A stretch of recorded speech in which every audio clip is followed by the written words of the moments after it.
வணக்கம் மக்களே. ஐக்கு பார்த்தீங்கன்னா சைனாவில் 2 ஃபோன்ஸ் லான்ச் பண்ணியிருக்காங்க. 2 ஃபோன்ஸோட ஸ்பெக்ஸுமே கொஞ்சம் இன்ட்ரெஸ்டிங்காக இருந்துச்சு.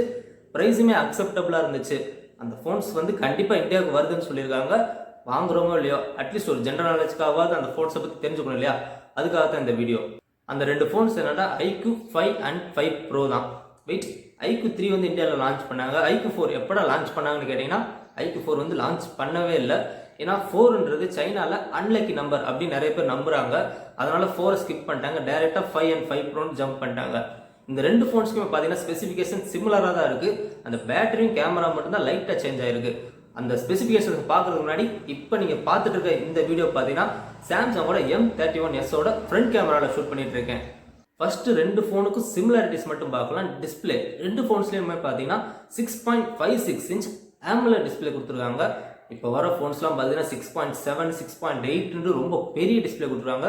ஸோ 6.5ன்றது ஓரளவுக்கு கரெக்டான சைஸ்ன்னு சொல்லலாம். அதுவும் AMOLED கொடுத்துருக்காங்க. கலர்ஸ்லாம் பஞ்சியாக பிளாக்ல இன்னுமே டார்க் பிளாக்காக தெரியும். ஸோ படம் பார்க்குறது, கேம் விளாடுறதுன்ட்டு எல்லாத்துக்குமே இந்த AMOLED டிஸ்பிளே ரொம்பவே சூப்பராகும். பிரைட்னஸ் லெவலுமே பார்த்தீங்கன்னா 1000 நெட்ஸுக்கு மேலே போகுதுன்னு சொல்கிறாங்க. ஸோ ரொம்பவே பிரைட்டான டிஸ்பிளே. இன்டோர், அவுட்டோர், டைரக்ட் சன்லைட்னு எல்லா இடத்துல யூஸ் பண்ணாலும் உங்களுக்கு பிரைட்னஸில் எந்த ஒரு ப்ராப்ளமே கிடையாது. டிஸ்பிளேவோட ரெசல்யூஷன் பார்த்தீங்கன்னா 1080p தான், ஃபுல் HD ப்ளஸ் தான் கொடுத்துருக்காங்க. ஆனால் அது ஒரு பெரிய ட்ராபேக் கிடையாது. HDR10+ சப்போர்ட்டுமே கொடுத்துருக்காங்க. ஸோ டிஸ்பிளே சூப்பரான டிஸ்பிளே. பட் இது 2020, இந்த டைமில் நம்ம ரெஃப்ரெஷ் ரேட்டை பற்றி பேசாமல் இருக்கவே முடியாது. இந்த ஃபோனில் பார்த்தீங்கன்னா 120 ஹெர்ட்ஸ்க்கான ஹையர் ரெஃப்ரெஷ் ரேட் கொடுத்துருக்காங்க. ஸோ ஃபோன் வந்து ரொம்ப ஃபாஸ்ட்டாக, ஸ்மூத்தாக, ஸ்னாப்பியாக இருக்கும். ரொம்பவே ஃபாஸ்ட்டாக இருக்கும். வெயிட், 120 ஹெர்ட்ஸ் கொடுத்தா ரொம்ப ஃபாஸ்ட்டாக இருக்குமா அப்படியான்னு கேட்டிங்கன்னா கண்டிப்பாக கிடையாது. அப்புறம் எதுக்காக நான் சொன்னேன்னு பார்த்தீங்கன்னா, இந்த ஃபோனில் ஸ்னாப்ட்ராகனோட 865 கொடுத்துருக்காங்க. அது மட்டும் இல்லாமல் இருக்குதுல ஃபாஸ்டான UFS 3.1 ஸ்டோரேஜ் டைப்புமே கொடுத்துருக்காங்க. அது மட்டும் இல்லாமல் இருக்குதுல லேட்டஸ்டான LPDDR5 RAM கொடுத்துருக்காங்க. பேஸ் வேரியண்ட்டே பார்த்தீங்கன்னா 8 GB RAM கொடுத்துருக்காங்க. இது எல்லாமே இருக்கிறதுனால தான் ஃபோன் வந்து ரொம்ப ஃபாஸ்ட்டாக, ஸ்மூத்தாக, ஸ்னாப்பியாக இருக்குது.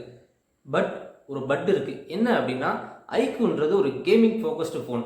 ஸோ இன்னைக்கு தேதிக்கு ஆண்ட்ராய்டில் most powerful processor எதுண்டா Snapdragon 865+.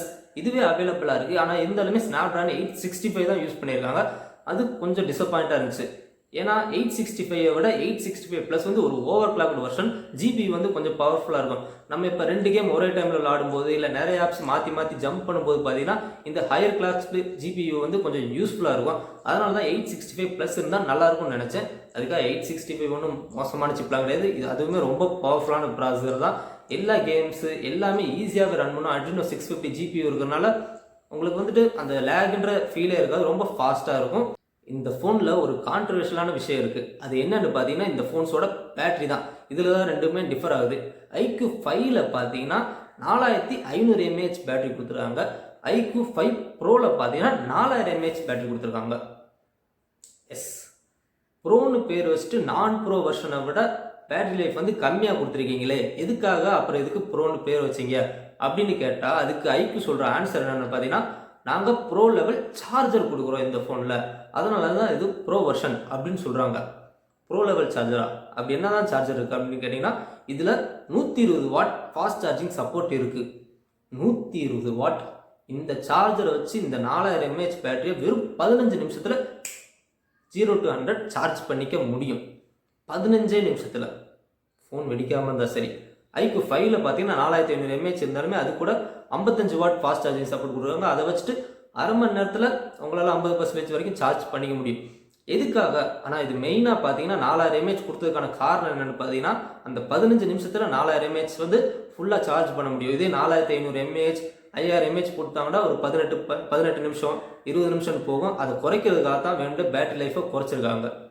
Cameras 2 ஃபோன்ஸுமே cameras கொஞ்சம் தான் டிஃப்ரென்ஸ். பட் மெயின் கேமரா பார்த்தீங்கன்னா 2 ஃபோன்ஸுமே சேம் தான். 50 மெகா பிக்சல் சென்சார். இது ஒரு சாம்சங்கோட சென்சார். கொஞ்சம் பெரிய சென்சார் சொல்லலாம். 1/1.2 சைஸில் கொடுத்துருக்காங்க. எனக்கு தெரிஞ்ச அந்த 108 மெகா பிக்சலுக்கு அப்புறம் இதுதான் பெரிய சென்சார் நினைக்கிறேன். IQOO 3ல் பார்த்தீங்கன்னா கேமரா தான் ஒரு டவுன் கிரேடாக இருந்துச்சு. ஆஹான்னு சொல்கிற அளவுக்கு கேமராஸ் கிடையாது. அதுக்காக மட்டம்னு சொல்ல முடியாது. ஒரு ஆவரேஜான கேமராஸ் கொடுத்துருந்தாங்க. பட் இந்த ஃபோனில் கேமராஸ் நல்லா கொடுத்துருக்கணும். ஏன்னா இந்த ஃபோனோட ப்ரைஸிங் பார்த்தீங்கன்னா OnePlusக்கு ஈக்குவலாக கொடுத்துருக்காங்க. ஸோ OnePlusோட காம்படிஷன் பண்ணோம்னா கண்டிப்பாக கேமராஸ் கொஞ்சம் நல்லா கொடுத்துருப்பாங்கன்னு எதிர்பார்க்கலாம். செகண்ட் பார்த்தீங்கன்னா 13 மெகா பிக்சல் அல்ட்ரா வைட் 2 ஃபோன்ஸுமே கொடுத்துருக்காங்க. மூணாவது சென்சார் தான் டிஃபர் ஆகுது. IQOO 5ல பார்த்தீங்கன்னா 13 மெகா பிக்சல் டெலஃபோட்டோ லென்ஸ். இதால் உங்களுக்கு 2x 2 மடங்கு உங்களால் ஜூம் பண்ணிக்க முடியும். அது மட்டும் இல்லாமல் 20 மடங்கு உங்களால் டிஜிட்டலாக ஜூம் பண்ணிக்க முடியும். இதே IQOO 5 ப்ரோவில் பார்த்தீங்கன்னா 8 மெகா பிக்சல் பெரிஸ்கோபிக் லென்ஸ் கொடுத்துருவாங்க. இதை வச்சு உங்களால் 5 டைம்ஸ் ஆப்டிக்கல் ஜூம் பண்ணிக்க முடியும். OIS ஆப்டிக்கல் இமேஜ் ஸ்டெபிலைசேஷன் இருக்கனால எந்த ஒரு டீட்டெயில் லாஸுமே இல்லாமல் 5 மடங்கு உங்களால் ஜூம் பண்ணிக்க முடியும். அது மட்டும் இல்லாமல் 60 மடங்கு உங்களால் டிஜிட்டலாக ஜூம் பண்ணிக்க முடியும். இந்த 3வது சென்சார் தான் ரெண்டுக்குமே டிஃபர். அது ஒன்றும் பெரிய டீல் பிரேக்லாம் கிடையாது. ஏன்னா அந்த ஜூம் கெப்பாசிட்டி எத்தனை நாள் நீங்கள் யூஸ் பண்ணீங்க. ஃபோன் வாங்கினா 1 வாரம் 2 வாரம் எல்லாத்தையுமே ஜூம் பண்ணி ஃபோட்டோ எடுத்துகிட்டு இருப்போம். அடுத்து பார்த்தீங்கன்னா அந்த சென்சாரை யூஸ் பண்ணவே மாட்டோம். மேக்ஸிமம் நம்ம யூஸ் பண்ணுறது பார்த்தீங்கன்னா அந்த மெயின் கேமராவும் அல்ட்ராவைட் தான். அது 2 ஃபோன்ஸுமே சேமாக தான் கொடுத்துருக்காங்க. ஸோ பெரிய டீல் பிரேக்லாம் கிடையாது. செல்ஃபி கேமராவுமே பார்த்தீங்கன்னா 2 ஃபோன்ஸும் சேம் தான். 16 மெகா பிக்சல் செல்ஃபி கேமரா கொடுத்துருக்காங்க. வீடியோ கெப்பாசிட்டின்னு வரப்போ நான் ஒரு சில வெப்சைட்டில் பார்க்கும்போது 8K 25 FPS வரைக்கும் சப்போர்ட் இருக்குது அப்படின்னு சொல்கிறாங்க. ஏன்னா ஸ்னாப்ட்ராகன் 865 வந்து 8K சப்போர்ட் பண்ணும். ஒரு சில வெப்சைட்டில் பார்த்தீங்கன்னா 4K வரைக்கும் தான் சப்போர்ட் இருக்குன்னு சொல்கிறாங்க. நான் இந்த வீடியோ ஷூட் பண்ணுற டயத்தில் என்னால் சரியாக சொல்ல முடியல. நீங்கள் வீடியோ பார்க்குற டயத்தில் உங்களுக்கு தெரிஞ்சிருக்க வாய்ப்பு இருக்குது கன்ஃபார்மாக. ஸோ தெரிஞ்சவங்க கீழே கமெண்ட்டில் சொல்லுங்கள், மற்றவங்களும் தெரிஞ்சுக்கட்டும். வேறு என்னென்னலாம் கொடுத்துருக்காங்க, இல்லை வேறு என்னென்னலாம் கொடுக்கலான்ட்டு பார்க்கலாம். டூயல் ஸ்டீரியோ ஸ்பீக்கர்ஸ் கொடுக்கல. இந்த ப்ரைஸில் ஸ்டீரியோ ஸ்பீக்கர் கொடுக்காதது ஏற்றுக்கவே முடியாது. அது மட்டும் இல்லாமல் 3.5mm ஹெட்ஃபோன் ஜாக்குமே கிடையாது. கேட்டால் ஃப்ளாக்ஷிப் ஃபோன் அப்படின்னு சொல்லுவாங்க. மெமரி கார்டு SD கார்டு சப்போர்ட்டுமே கிடையாது. IP68 வாட்டர் அண்ட் டஸ்ட் ப்ரூஃபும் கிடையாது. வயர்லெஸ் சார்ஜிங் சப்போர்ட்டும் கிடையாது. 20:9 அஸ்பெக்ட் ரேஷியோமே கொடுக்கல. அது கொடுத்ததுனால கையில் ஹோல்ட் பண்ணி யூஸ் பண்ணுறதுக்கு கொஞ்சம் நல்லா இருந்திருக்கும்.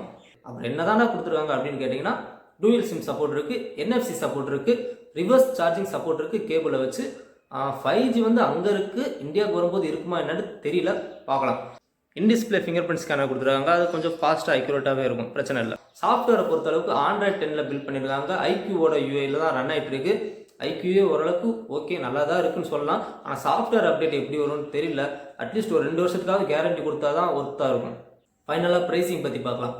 IQOO 5 பார்த்தீங்கன்னா 3 வேரியண்ட்டில் லான்ச் பண்ணியிருக்காங்க.